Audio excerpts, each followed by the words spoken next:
MTech చదివావు, ఏమవ్వాలనుకుంటున్నావంటే constable అని సమాధానమిస్తున్నారు నిరుద్యోగులు. ఇది ఆశ్చర్యపోవాల్సిన విషయం కాదు.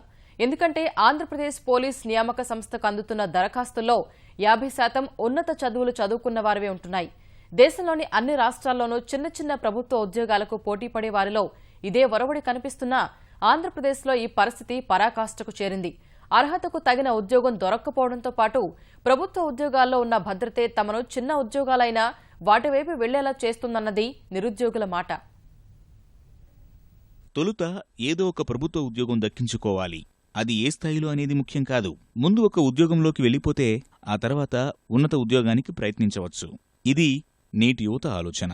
ఇందుకు తాజా ఉదాహరణే కానిస్టేబుల్ ఉద్యోగాల భర్తీ ప్రకటనకు వస్తున్న స్పందన.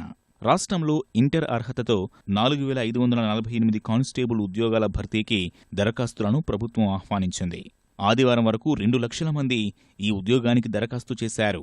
వీరిలో 35,000 మందికి పైగా డిగ్రీ, ఆపై స్థాయి విద్యావంతులు ఉండగా అత్యధికంగా బీకాం పట్టభద్రులు 20,000 మందికి పైగా ఉన్నారు. బీటెక్ విషయానికొస్తే 9,000 మందికి పైమాటే. LLB, MBA, MCom, MTech, MCA, MSc, PhD చేసిన వారు పెద్ద సంఖ్యలో ఉన్నారు. నేను బీటెక్ సెకండ్ ఇయర్ చదువుతున్నాను. గవర్నమెంట్ ఉద్యోగాలు రావాలని తాపత్రపడుతున్నాను. ఏ చిన్న ఉద్యోగం పర్లేదు, కానిస్టేబుల్ కావాలని కోరుకుంటున్నాను. నేను ఎంఎస్సీ కెమిస్ట్రీ చేశాను సార్. ఎంఎస్సీ కెమిస్ట్రీ మీద ఇప్పటివరకు నేను 2 times చేశాను. ఎగ్జామ్స్ రాశాను, ఏ జాబ్ రాలేదు. ఇప్పుడు నేను కానిస్టేబుల్స్కి అసైక్స్ ప్రిపేర్ అవుతున్నాను సార్. ఎలాగోలా ఏదో ఒక గవర్నమెంట్ జాబ్ అతి చిన్నది ఏదో ఒకటి కొట్టి లైఫ్ సెటిల్ అవ్వాలనుకుంటున్నాను సార్. నేను ఎంటెక్ లాంటి ఎంతో ఉన్నతమైన చదువు కూడా కానిస్టేబుల్, హోంగార్డ్ అలాంటి చిన్న చిన్న ఉద్యోగాలు కూడా దిగజారి పెట్టుకున్నామంటే మా ఆర్థిక పరిస్థితి అర్థం చేసుకోండి. ఎంత దిగజారిపోయామంటే ఒక కాలేజీకి వెళ్తే మా పరిస్థితి ఒక 6,000-7,000 ఇస్తున్నారు. బీటెక్ కూడా, ఒక ఎంటెక్ కూడా 8,000 ఇస్తున్నారు. ఎందుకని అంటే ప్రతి చిన్నదానికి కాంపిటీషన్ పెరిగిపోతుంది. ఎందుకని జాబ్ నోటిఫికేషన్ లేవు. పోలీసు ఉద్యోగాల భర్తీ కోసం ఉమ్మడి ఆంధ్రప్రదేశ్లో 2012లో నియామక ప్రకటన చేపట్టారు. ఆ తర్వాత గత 4 ఏళ్లుగా ఎలాంటి ప్రకటన విడుదల కాలేదు. ఏపీపీఎస్సీ 2013 తర్వాత ఎటువంటి ప్రకటన చేయలేదు. ఉన్నత చదువులు చదివిన వారు నోటిఫికేషన్ల కోసం ఎంతో ఆశగా ఎదురుచూస్తూ ప్రభుత్వ ఉద్యోగాల కోసం సన్నద్ధమవుతున్నారు. కొందరు గరిష్ట వయోపరిమితికి దగ్గరలో ఉన్నారు.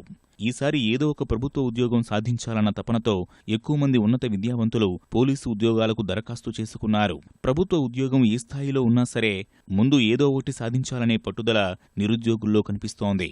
కానిస్టేబుల్గానైనా ఉద్యోగంలో చేరితే సర్వీస్ రిజర్వేషన్ ఆధారంగా ఎస్ఐ ఉద్యోగాలకు పోటీపడి సాధించవచ్చన్నది మరికొందరు దరఖాస్తుదారుల ఆలోచనగా కనిపిస్తోంది. ఎంబీఏ ఫైనాన్స్ అండ్ మార్కెటింగ్ చదువుకున్నాను. కానీ నాకు గవర్నమెంట్ జాబ్ కావాలని ఒక కళ. అది ఎలాగైనా నేను సాధించాలన్న పట్టుదలతో నేను ఇక్కడికి వచ్చాను. కానీ గవర్నమెంట్ ఎటువంటి నోటిఫికేషన్ ఇవ్వటం లేదు. లాస్ట్కి నేను కానిస్టేబుల్కి, హోమ్ గార్డ్కి ట్రై చేస్తున్నాను. నేను బీటెక్ చదివి కూడా కానిస్టేబుల్కి ఉద్యోగానికి ఎందుకు అప్లై చేస్తున్నానంటే నా క్వాలిఫికేషన్ తగ్గట్టు ఒక నోటిఫికేషన్ గవర్నమెంట్ రిలీజ్ చేయలేదు. ఎందుకంటే ఎంటెక్ చేయాలని ఇంట్రెస్ట్ ఉన్నా కూడా నేను చదువుకోవట్లేదు. ఎందుకంటే పిహెచ్డీ చేసిన వాళ్ళు, ఎంబీఏ చేసిన వాళ్ళు కూడా వాళ్ళ క్వాలిఫికేషన్ తగ్గట్టుగా ఒక నోటిఫికేషన్ రావట్లేదు. 2012లో మాది బీటెక్ అయిపోతుంది అనగా అప్పటి నుంచి ఇప్పటి వరకు ఆల్మోస్ట్ 4 years కంప్లీట్ అయింది. ఇంతవరకు ఏ నోటిఫికేషన్ ఇంతవరకు రాలేదు. అందుకే మేము ఏ చిన్న ఉద్యోగం వచ్చినా కానీ కానిస్టేబుల్ కానీ దేనికైనా సరే అప్లై చేస్తున్నాం. ఇప్పటికే ఒక్కో కానిస్టేబుల్ పోస్టుకు 43 మంది పోటీ పడుతున్నారు. సెప్టెంబర్ 14 వరకు దరఖాస్తు గడువు ఉంది. దరఖాస్తుల స్వీకరణ ప్రక్రియ పూర్తయ్యే నాటికి అభ్యర్థుల సంఖ్య మరింత పెరిగే అవకాశం ఉంది. ఈ పరిస్థితిని గుర్తించి నిర్దిష్ట కాలపరిమితితో ఉద్యోగాలు భర్తీ చేసేలా చర్యలు చేపట్టాలని నిపుణులు సూచిస్తున్నారు. గతంలో ఇంతటి పోటీ ఎన్నడూ చూడలేదని పోటీ పరీక్షల శిక్షకులు చెబుతున్నారు.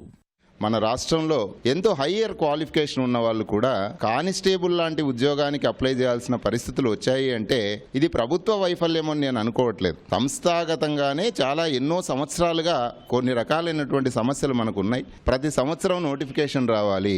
అవి 10 పోస్టులు కానీ 20 పోస్టులు కానీ ప్రతి ఇయర్ నోటిఫికేషన్ వస్తే ప్రభుత్వం మీద ఒక మంచి ఇంప్రెషన్ వస్తుంది. ఒక పక్కా క్యాలెండర్ రిలీజ్ చేయాలి.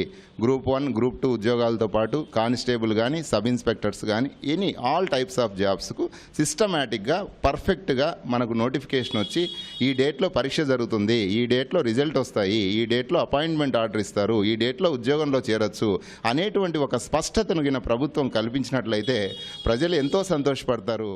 4,500 పోలీసు పోస్టులకే 2 లక్షల మందికి పైగా పోటీ పడితే రాబోయే గ్రూప్స్ ప్రకటనలకు ఎంత డిమాండ్ ఉంటుందో వేచి చూడాలి.